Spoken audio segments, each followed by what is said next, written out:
Daily, weekly और monthly राशिफल के साथ साथ ज्योतिष, वास्तु, मंत्र आदि से जुड़ी वीडियोस रेगुलरली पाने के लिए चैनल को अभी सब्सक्राइब कीजिए और बेल नोटिफिकेशन पे भी क्लिक कीजिए ताकि नई वीडियो की नोटिफिकेशन आपको समय पर मिल जाए।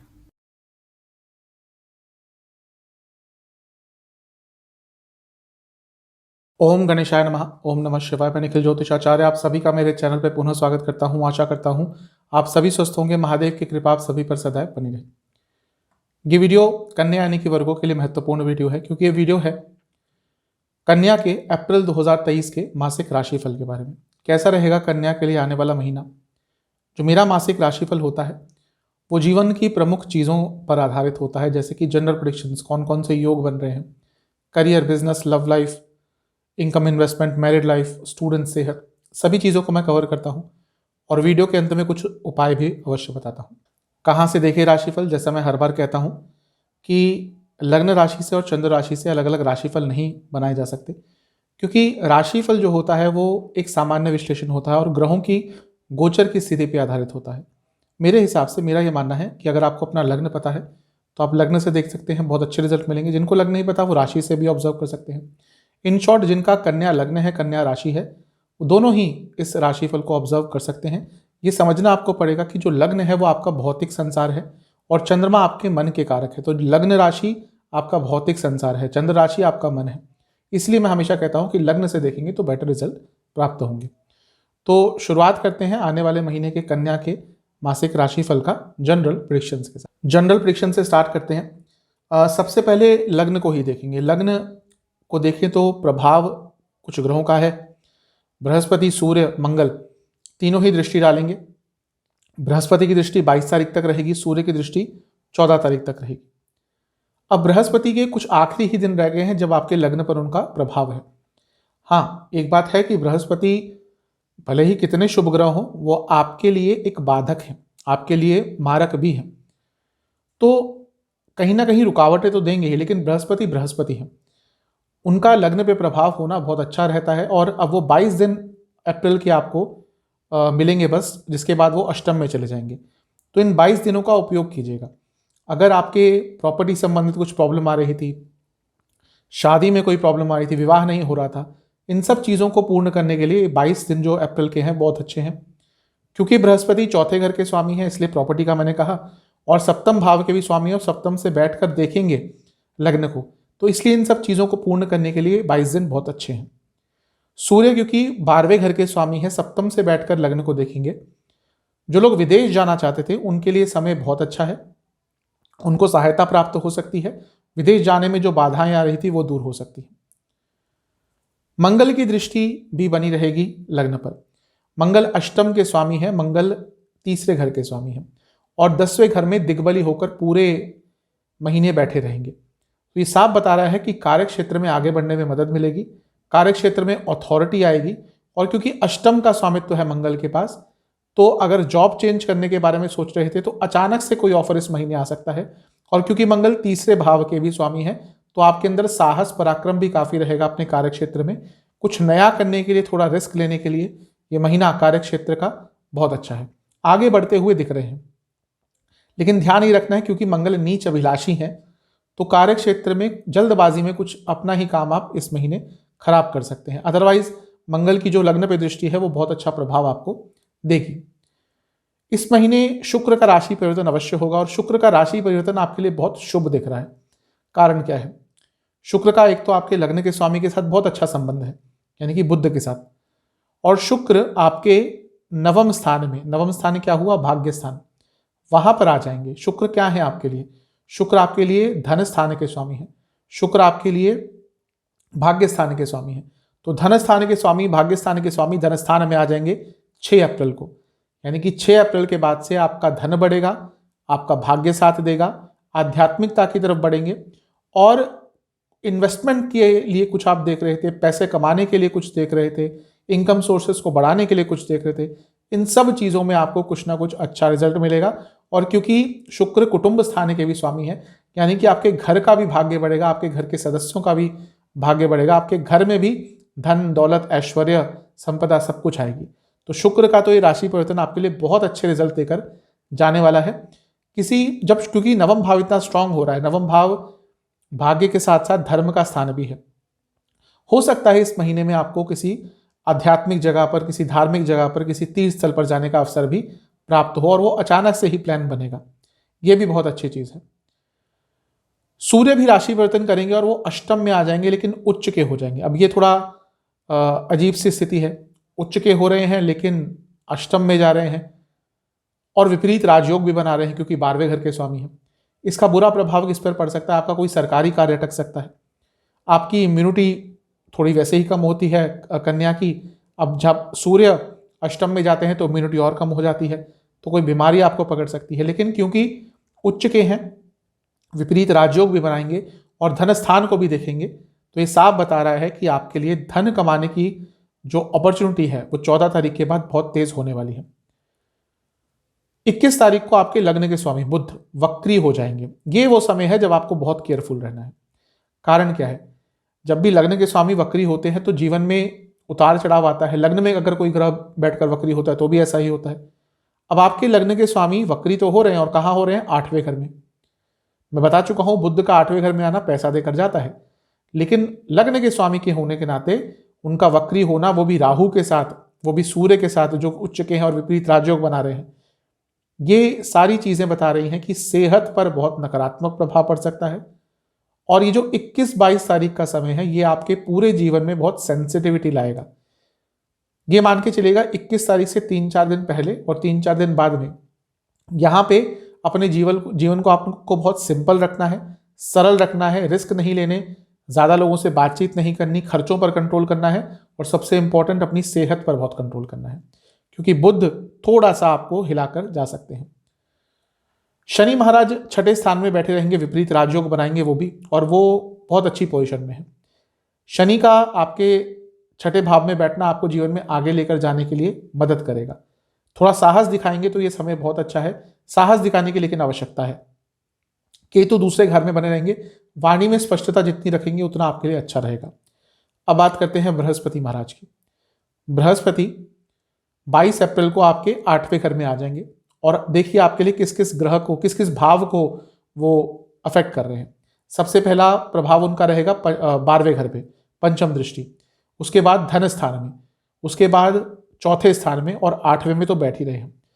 बृहस्पति जब 8वें में आते हैं तो धन स्थान को देखते हैं। एंसेस्ट्रल प्रॉपर्टी से लाभ हो सकता है। कोई आपकी एंसेस्ट्रल प्रॉपर्टी का वाद विवाद चल रहा था, वो सुलझ सकता है। कोई आपकी एंसेस्ट्रल प्रॉपर्टी थी, बिक ही नहीं रही थी। कई लोग होते हैं कि कहीं चले गए, किसी सिटी में रह रहे हैं, कुछ लोग देश से बाहर चले गए हैं, लेकिन गांव में कहीं पे कोई खेत है, कोई प्रॉपर्टी है, कुछ भी है, वो बिक ही नहीं रहा। तो ये वो समय है जब अपनी एंसेस्ट्रल प्रॉपर्टी से आपको लाभ मिल सकता है, घर के बड़ों से लाभ मिल सकता है, वसीयत आदि से आपको लाभ प्राप्त हो सकता है। अष्टम भाव को इतना नेगेटिव लोग बता देते हैं, लेकिन अष्टम भाव ज्ञान का स्थान है। वो ज्ञान जो आराम से नहीं मिलता, और जब ज्ञान के कारक अष्टम भाव में जा रहे हैं, विद्याएं सीखने के लिए बहुत अच्छा समय है। और ये तो राहु के साथ होंगे। राहु गुप्त विद्याएं सिखाते हैं, राहु तंत्र विद्याएं सिखाते हैं, राहु ऐसी विद्याएं सिखाते हैं जिसको नॉर्मल व्यक्ति नहीं समझ सकता। इसलिए जो तांत्रिक होते हैं, जो तंत्र साधनाएं करते हैं, तंत्र सिखाते हैं, उनकी कुंडली में कहीं ना कहीं राहु और शुक्र बहुत प्रभावी होते हैं। अब राहु और गुरु का योग आपके अष्टम भाव में रहेगा, गुरु चांडाल योग बनेगा। ये वो समय है आपको गूढ़ विद्याएं सीखने को मिलेंगी। ज्योतिष हो, तंत्र मंत्र हो, साधनाएं हो, अलग अलग तरह की।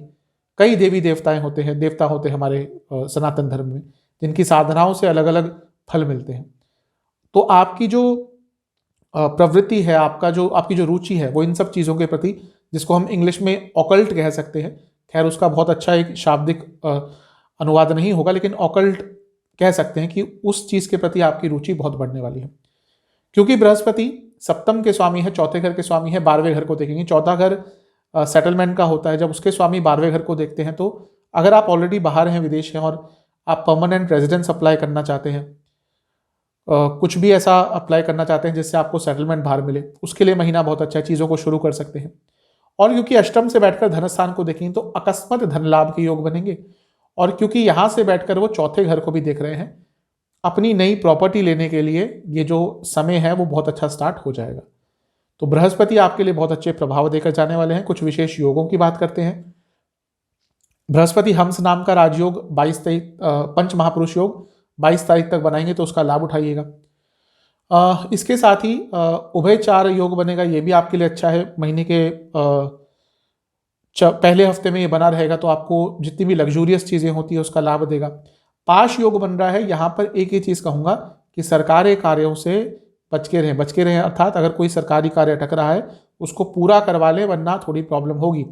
थोड़ी नहीं, बहुत प्रॉब्लम हो सकती है। अगर आपका पहले ही कोई कार्य अटक रहा था, कोई नोटिस आए हुए थे आपको, आप नहीं उनको फॉलो कर रहे थे, तो वो काम बहुत आपका लंबा अटक सकता है। शनिदेव द्वारा, जैसे मैंने कहा, विपरीत राजयोग बहुत अच्छा प्रभाव देगा। और महीने के शुरुआती हफ्ते में आपके लिए राजलक्ष्मी योग भी है, ये भी पैसे के लिए बहुत अच्छा है।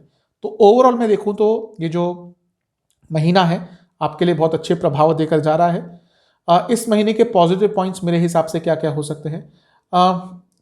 बहुत मेडिटेशन की तरफ आपका मन जाएगा, और वो इम्पोर्टेंट भी होता है कन्या के लिए, क्योंकि द्विस्वभाव का लग्न है इनका।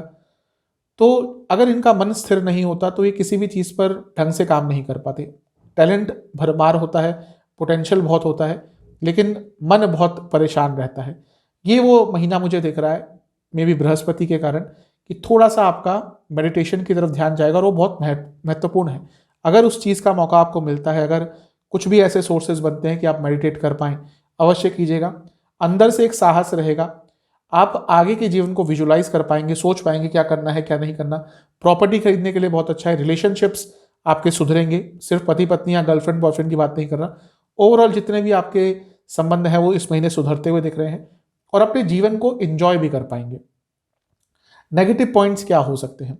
सबसे पहला, क्योंकि जैसा मैंने कहा कुटुंब स्थान के स्वामी भाग्य स्थान में आ रहे हैं, पैसा तो आएगा, लेकिन अभी क्या होगा कि अष्टम भाव के बहुत सारे ग्रहों का कुटुंब स्थान पर प्रभाव रहेगा, तो घर में कलह कलेश बहुत होगा। पैसा आना अलग चीज़ है, लेकिन कलह कलेश अलग चीज़ होती है। तो उसका एक योग दिख रहा है कि घर में थोड़ा कलह कलेश रहेगा। इसके साथ ही कभी कभी बहुत सीरियस हो जाएंगे इस महीने में, 2-3 दिन ऐसे आएंगे स्पेशली अमावस्या के आसपास, और वहाँ पर आप कुछ बड़ा और गलत कदम उठा सकते हैं। उस चीज़ का आपको ध्यान रखना है। और वाणी में, जैसे मैंने स्पष्टता की बात कही थी कि उसकी कमी रहेगी, केतु बने हैं वाणी स्थान में, तो वाणी के कारण इस महीने आपकी थोड़े लोगों से वाद विवाद ज़्यादा हो सकते हैं। इन चीज़ों को आपने ध्यान में रख लिया तो महीना तो आपके लिए अच्छा है। करियर के लिए महीना ओवरऑल अच्छा है। थोड़े से नेगेटिव पॉइंट्स हैं, उनकी बात मैं करूँगा। देखिए, 10वें घर में मंगल है, मैं कई बार बता चुका हूँ, मंगल सूर्य 10वें घर में दिग्बली होते हैं। जब भी ये दोनों में से कोई भी एक या दोनों ही कभी कभी 10वें घर में आ जाते हैं साथ में, तो प्रभाव बहुत अच्छा होता है कार्य क्षेत्र में। व्यक्ति आगे बढ़ पाता है, कॉन्फिडेंस रहता है, और एक स्पिरिट ऐसी आती है एक व्यक्ति में कि हाँ, मैं कुछ ना कुछ कर पाऊंगा। कॉम्पिटिटिव स्पिरिट बहुत रहती है। तो मंगल का यहाँ पे होना आपके लिए अच्छा प्रभाव देगा, क्योंकि मंगल अष्टम के स्वामी हैं। तो ये जॉब चेंज के लिए बहुत अच्छा महीना है। अगर आपको जॉब चेंज करनी थी तो बहुत अच्छे ऑफर आ सकते हैं। मंगल नीच अभिलाषी भी हैं, लाभ स्थान की तरफ बढ़ रहे हैं, लेकिन नीच अभिलाषी हैं। तो जैसा मैंने शुरू में कहा था, ध्यान कुछ चीज़ों का रखना है। क्योंकि मंगल नीच अभिलाषी है, यहाँ पे क्या हो सकता है कि आपके पास अचानक से कोई बहुत अच्छा जॉब ऑफर आ जाएगा, लेकिन उसके टर्म्स एंड कंडीशन थोड़े अलग हो सकते हैं। तो जल्दबाजी में या ओवर एक्साइटमेंट में आप शायद कोई ऐसा ऑफर एक्सेप्ट कर लें जो आपको बाद में थोड़ा पीड़ा देगा। तो अगर जॉब चेंज करने के बारे में सोच रहे हैं तो जो भी नया ऑफर आता है उसकी टर्म्स एंड कंडीशन बहुत अच्छी तरह से पढ़िएगा, तभी आगे बढ़िएगा। नहीं जॉब चेंज करने के बारे में सोच रहे तो ये महीना अच्छा ही है, आप आगे ही बढ़ पाएंगे। मंगल अष्टम के स्वामी है, अपने करियर में कुछ नया सीखने के लिए आपको मौका मिल सकता है। मंगल तीसरे घर के भी स्वामी है। अगर आपके जॉब में ट्रैवल बहुत इन्वॉल्व होता है तो हो सकता है इस महीने आपको बहुत यात्राएं करनी पड़े। जो भी है, महीना आपके करियर को आगे ही लेकर जाने वाला है। एक और अच्छी चीज़ है कि 2, 6, 10 ये अर्थ त्रिकोण होते हैं और करियर के लिए बहुत इंपॉर्टेंट होते हैं। यहाँ पे तीनों अर्थ त्रिकोण के स्थानों में पाप ग्रह हैं, क्रूर ग्रह हैं। ये व्यक्ति को बहुत मोटिवेट करते हैं, बहुत सेल्फ मोटिवेशन तो रहता ही है, कॉम्पिटिटिव स्पिरिट जैसा मैंने कहा वो भी बढ़ जाती है। तो अपना नाम बनाने के लिए, अपने अपने वर्चस्व को कायम करने के लिए, दिखाने के लिए लोगों के अंदर, आपके अंदर कितना टैलेंट है, कितना पोटेंशियल है, ये महीना सर्वश्रेष्ठ है, बहुत अच्छा है। क्योंकि बृहस्पति आपके 8वें घर में 22 तारीख को आ जाएंगे, जो कि 10वें घर से 11वां स्थान है। यानी कि अगर आप अपने कार्य क्षेत्र में अच्छा कर रहे हैं और कहीं ना कहीं आपको लगता है कि अपने बॉसेस से, अपने मैनेजमेंट से सैलरी बढ़ाने के बारे में बात करनी चाहिए, तो उसके लिए महीना 22 तारीख के बाद का बहुत श्रेष्ठ है। ध्यान कब रखना है? देखिए, बुध लग्न के भी स्वामी है, बुध 10वें घर के भी स्वामी है। 10वां घर करियर का आ गया, वो 8वें घर में 21 तारीख के आसपास वक्री हो जाएंगे। ये वो समय है जब करियर में अचानक से उथल पुथल हो सकती है। तो यहां पर आपको कार्य क्षेत्र में बहुत ध्यान देना है। ये वो समय है जब अनजान सी चीजें, इनसिक्योरिटीज, अनस्टेबिलिटी, ये सब कुछ आपको बहुत तंग करेगा। कुछ ऐसे लोग जो आपका बहुत साथ देते थे वो भी इस टाइम पे आपके खिलाफ कुछ करने का प्रयत्न कर सकते हैं। तो ये 4-5 दिन का टाइम थोड़ा अनस्टेबल रहेगा। 21 तारीख के 2-3 दिन इधर, 2-3 दिन उधर, यहाँ पे आपने संभाल लिया तो ये महीना करियर में आपको कुछ अच्छा ही देके जाएगा। पॉजिटिव पॉइंट्स क्या है? डिटर्मिनेशन बहुत रहेगा, भाग्य का साथ मिलेगा कार्य क्षेत्र में, क्लैरिटी आती रहेगी कार्य क्षेत्र को लेकर, कम्युनिकेशन बेटर रहेगा, कंटेंटमेंट रहेगी करियर को लेकर। बहुत कम लोगों को ये प्राप्त होता है और बहुत कम चांसेस होते हैं कि व्यक्ति ये कह पाता है कि मैं प्रोफेशनली सेटिस्फाइड हूँ। भले ही सैलरी लाखों हो, करोड़ों हो, कम ही लोग ये कह पाते हैं कि प्रोफेशनली सेटिस्फाइड है। और इसके साथ ही आपको भी लोग थोड़ा सीरियसली लेना शुरू कर देंगे। अगर इससे पहले आपके आइडियाज़ को सीरियसली नहीं लिया जाता था, तो ये वो महीना है जब आपके आइडियाज़ को, आप जो भी पॉइंट रखेंगे उसको सीरियसली लेना शुरू कर दिया जाएगा। नेगेटिव क्या हो सकता है? पर्सनल लाइफ, प्रोफेशनल लाइफ में बैलेंस बिगड़ जाएगा और मे बी शुरुआत के कुछ दिन उसका ज़्यादा इम्पैक्ट ना रहे, लेकिन महीने के अंत तक आते आते उसका एक इम्पैक्ट आपके पूरे जीवन पर आपको दिखने लग जाएगा। अगर आप इस महीने अपने स्किल्स प्रूव नहीं कर पाए, अगर आपने मौके का लाभ नहीं उठा पाए, तो शायद बहुत लंबे समय तक आपको मौका दोबारा ना मिले। तो बहुत इंपॉर्टेंट है कि इस महीने हमें अपने सेंसेस को खुला रखना और इसके साथ ही सुनने की क्षमता बढ़ानी पड़ेगी। ये महीना ऐसा है जब आपकी अथॉरिटी ज़्यादा रहेगी, आपके अंदर उत्साह ज़्यादा रहेगा। उसमें क्या होता है व्यक्ति के साथ, स्पेशली कन्या के साथ, वो सुनना कम कर देते हैं और अपने पॉइंट सीधा रखना शुरू कर देते हैं और वहाँ पे बहुत प्रॉब्लम हो सकती है। तो इन चीज़ों का आपको बहुत ज़्यादा ध्यान रखना है। अगर आपका एविएशन से जुड़ा कुछ कार्य है, अगर आपका टेक्नोलॉजी से संबंधित कुछ कार्य है, अगर आपका मेटल से जुड़ा कुछ जॉब है, अगर आप मेटल इंडस्ट्री में काम करते हैं, अगर आप ह्यूमन रिसोर्स से जुड़ा कुछ काम करते हैं या फिर इवेंट मैनेजमेंट से जुड़ा कुछ कार्य करते हैं, तो ये पूरा महीना आपके लिए अच्छा है। बिजनेस के लिए महीना ओवरऑल तो ठीक ठाक ही दिख रहा है। सप्तम भाव को सबसे पहले देखते हैं और सप्तम के स्वामी रहेंगे बृहस्पति 22 तारीख तक और सूर्य भी रहेंगे। सूर्य क्योंकि 12वें घर के स्वामी है, कोई खर्चे बढ़ेंगे, लेकिन अगर बाहर से संबंधित कार्य है आपका लाभ होगा, क्योंकि ये 22 दिन अंतिम है जब बृहस्पति आपके सप्तम में रहेंगे। उसके बाद तो बहुत लंबे समय तक के बाद आएंगे, तो इस समय का लाभ उठाइएगा, भाग्य का साथ आपको बिजनेस में मिलेगा। ओवरऑल कहूँ तो महीना ठीक ठाक है, लेकिन क्योंकि सप्तम से अष्टम में केतु हैं, अभी भी बने रहेंगे आने वाले टाइम तक, कुछ महीनों तक, तो स्टेबिलिटी की इस टाइम कमी अवश्य आपके बिजनेस में आ रही होगी। कभी कभी तो बहुत अच्छा टाइम आता होगा जहाँ पर बहुत पैसा कमा लिया, फिर कुछ ऐसा डल फेज आता होगा जहाँ पे पैसा बिल्कुल नहीं आ रहा, तो वो तो थोड़ा चलता ही रहेगा। लेकिन अच्छी चीज़ ये है कि बृहस्पति इस महीने 22 तारीख को अष्टम में जा रहे हैं, जो कि सप्तम से दूसरा स्थान है, और उन पर दृष्टि रहेगी शनि की, और शनि विपरीत राजयोग बनाकर बैठे हैं, तो वहाँ से चीज़ें आपके लिए थोड़ी तेज़ी से आगे बढ़ना शुरू हो जाएंगी। और गुरु चांडाल योग भी बनेगा वहाँ पर, तो वो भी बता रहा है कि अचानक से पैसा आ सकता है, बस बच के रहिएगा, क्योंकि ये महीना आपकी जो बृहस्पति है वो बहुत सारे ग्रहों के साथ रहेंगे और अष्टम में रहेंगे। तो जितना पैसा आ रहा है उससे थोड़ा संतुष्ट रहिएगा। जल्दबाजी में पैसा कमाने के चक्कर में अपना नुकसान थोड़ा बहुत करा सकते हैं। तो ओवरऑल कहूँ तो ये महीना बिजनेस के संबंध में मिला जुला सा है, ज़्यादा पॉजिटिव है, लेकिन कुछ नेगेटिव पॉइंट भी जैसा मैंने कहा वो हो सकते हैं। दूसरा, सप्तम भाव पाप कर्तर योग में भी रहेगा, तो नुकसान और खर्चे दोनों ही थोड़े से बढ़ते रहेंगे। पैसा अवश्य आएगा, लेकिन खर्चे और नुकसान ये भी साइमल्टेनियसली चलते रहेंगे। पॉजिटिव पॉइंट्स क्या हो सकते हैं? एक धैर्य आपके अंदर आ जाएगा, आपको समझ आ जाएगा कि हाँ, कभी कभी रुकना भी अच्छा होता है, कभी कभी बैकफुट पर खेलना भी अच्छा होता है। अपने बिजनेस के बेसिक्स पर काम करने का आपको मौका मिलेगा। कभी कभी क्या होता है, व्यक्ति का बिजनेस बहुत लंबा चल जाता है, 10 साल हो गए, 8 साल हो गए, अच्छा चल रहा होता है, लेकिन वो अपने बिजनेस के बेसिक्स को भूल जाता है कि कहाँ से स्टार्ट किया था, क्यों स्टार्ट किया था, बेसिक्स क्या थे। तो ये वो महीना है जब आपको अपने बिजनेस के बेसिक्स पर काम करने का मौका मिलेगा और कहीं ना कहीं फ्लेक्सिबिलिटी आपके पूरे बिजनेस में आती हुई दिख रही है। डेवलपमेंट होता हुआ दिख रहा है आपके बिजनेस का, थोड़ा स्लो अवश्य होगा, लेकिन डेवलपमेंट होता हुआ दिख रहा है। नेगेटिव क्या हो सकता है? सबसे पहला, कभी कभी ध्यान आपका पूरा हट जाएगा बिजनेस से, कुछ ऐसे 2-3 मोमेंट्स आएंगे, उसके कारण थोड़ी प्रॉब्लम आपको हो सकती है। और भाग्य पर बहुत ज़्यादा डिपेंडेंसी कि चलो अब तक तो भाग्य काम कर रहा था, इस महीने भी कर लेगा, वो थोड़ा इस महीने आपको प्रॉब्लम दे सकता है। अगर फैमिली बिजनेस है तो इस महीने थोड़ी प्रॉब्लम बढ़ सकती है। अगर आपका पब्लिकेशन से जुड़ा, अगर आपका धार्मिक कार्यों से जुड़ा कुछ कार्य है, बिजनेस है, धार्मिक प्रोडक्ट्स आप बेचते हैं, अगर रियल एस्टेट से जुड़ा कुछ बिजनेस है, अगर कंस्ट्रक्शन से जुड़ा कुछ बिजनेस है, या फिर टेक्नोलॉजी के जो सामान होते हैं उनसे जुड़ा कुछ बिजनेस है, या केमिकल से जुड़ा कुछ बिजनेस है, तो ये महीना अच्छा ही रहेगा। इनकम, इन्वेस्टमेंट, एक्सपेंसेस की बात करते हैं। पहले इन्वेस्टमेंट की बात करेंगे। शुरुआती जो दिन है 10 अच्छे हैं, लेकिन बहुत बड़ा इन्वेस्टमेंट नहीं करना। जो बीच के 10 दिन अगर किसी के थ्रू करते हैं आप, एडवाइज़र के थ्रू, किसी एजेंट के थ्रू, ज़्यादा लाभ मिलेगा। जो अंतिम दिन है ये बहुत अच्छे हैं, यहाँ पर इन्वेस्टमेंट के अच्छे ऑप्शंस आपको प्राप्त हो सकते हैं, इन्वेस्टमेंट से लाभ भी हो सकता है। इनकम की जहाँ तक बात है, ये महीना बहुत अच्छा नहीं है। प्रॉब्लम क्या है कि पैसा रुक कर आएगा और इजी मनी नहीं आएगा। कभी कभी ऐसा होता है कि समय बहुत अच्छा होता है, जहाँ पर आप ज़्यादा कार्य नहीं करते पैसा बहुत आता है, और कभी कभी उसका विपरीत समय होता है कि कार्य बहुत करते हैं और पैसा अगर प्रोपोर्शनली देखें तो बहुत कम आता है। तो ये महीना थोड़ा वैसा ही रहने वाला है, पैसा आएगा लेकिन बहुत रुक कर, बहुत परिश्रम के साथ आएगा। ईजी मनी नहीं रहने वाला इस महीने, क्योंकि केतु दूसरे में है तो वो प्रभाव रहता ही है। दूसरा, अभी तक लाभ स्थान पर बृहस्पति की दृष्टि बनी हुई थी, अब उनकी दृष्टि हट जाएगी, तो वो एक जो सकारात्मकता होती है उसमें थोड़ा चेंज आएगा। तो कुछ समय लगेगा आपको उस पॉजिटिव अनुभूति के लिए दोबारा। तो ये महीना पैसा आएगा अवश्य, लेकिन बहुत परिश्रम से, रुक रुक के, डिले के साथ आएगा।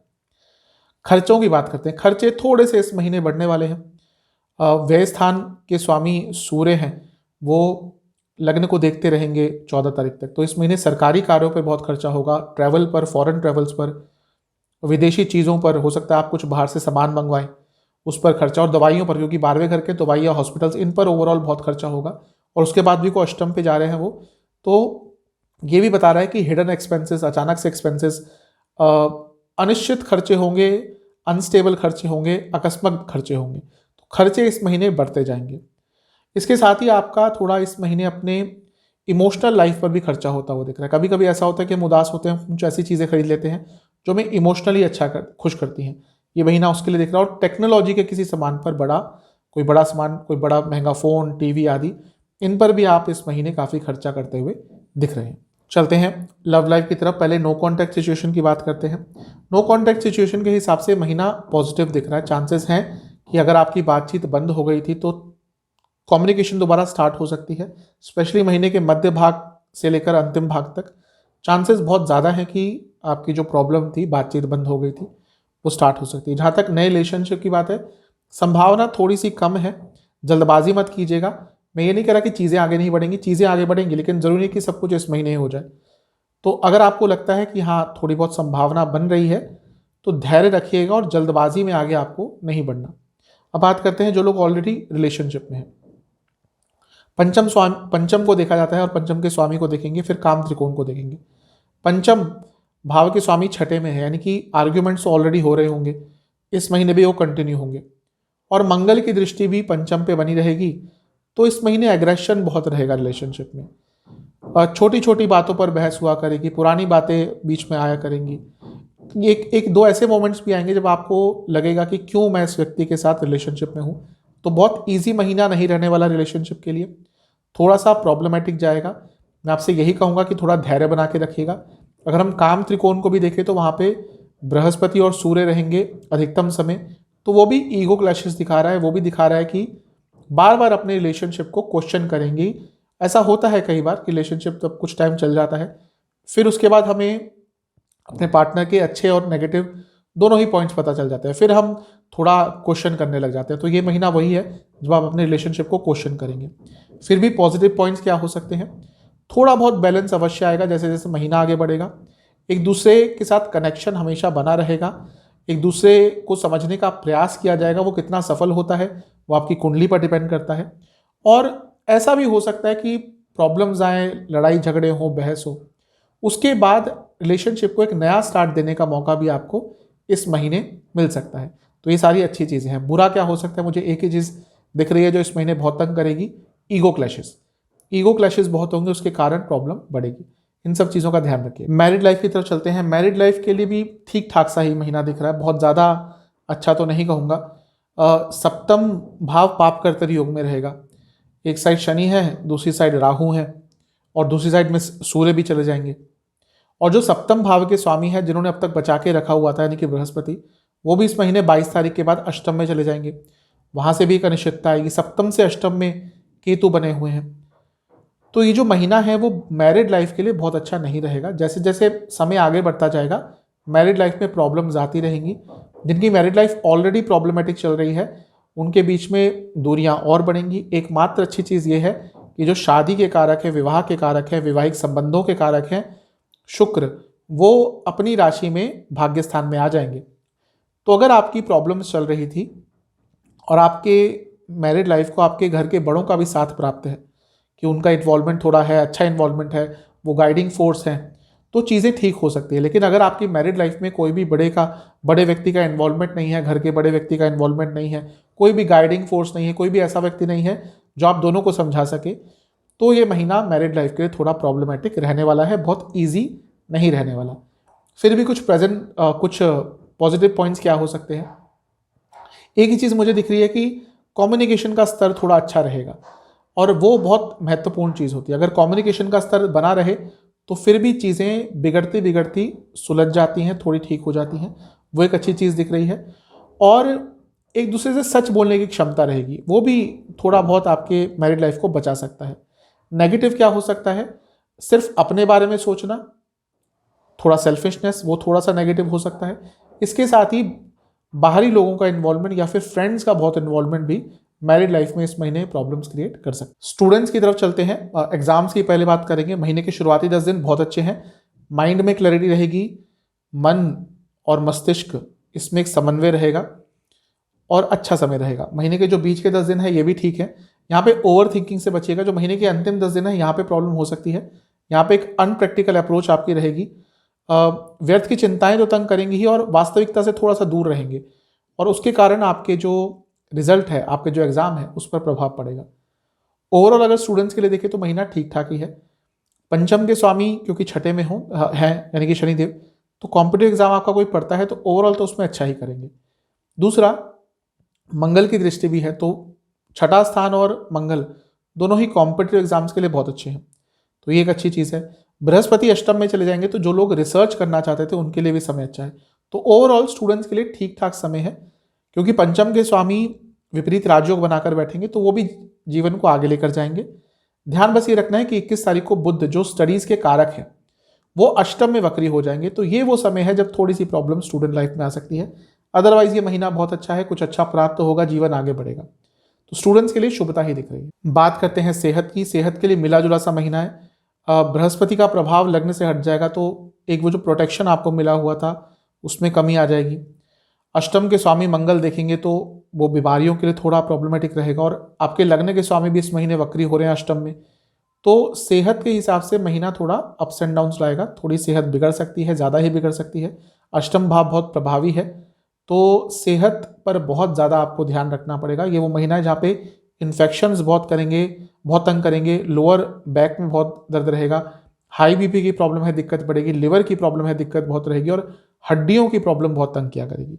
महीने के जो शुरुआती 10 दिन है यहाँ पर नसों की problem, ENT ear nose throat इनसे संबंधित प्रॉब्लम ज़्यादा तंग करेगी।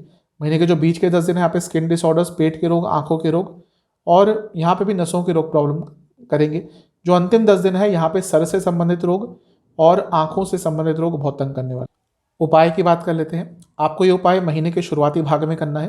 किसी भी शिव मंदिर में जाएं, गणेश जी की मूर्ति का आपको पहले गंगा जल से अभिषेक करना है, उसके बाद थोड़ा सा शहद आपको गणेश जी को अर्पण करना है, फिर उसके बाद दोबारा गंगा जल डालना है, यानी कि पहले गंगा जल डालिए, फिर शहद अर्पण करिए, फिर उसके बाद दोबारा गंगा जल से स्नान कराइए, फिर गणेश जी के सम्मुख 4 घी के दिए अर्पण कीजिए, और गणेश चालीसा का 3 बार पाठ करना है, और फिर उसी मंदिर में आपको थोड़ा सा धन का दान करके आना है। ये उपाय आप कर लेंगे, आपके लिए जो महीना है वो बहुत ही अच्छा जाएगा, शुभ जाएगा। आशा करता हूँ कि वीडियो आपके काम आएगा। चैनल पे नए हैं, सब्सक्राइब कर लीजिए, वीडियो को लाइक कर लीजिए। मिलता हूँ अगली वीडियो में, तब तक के लिए ओम नमः।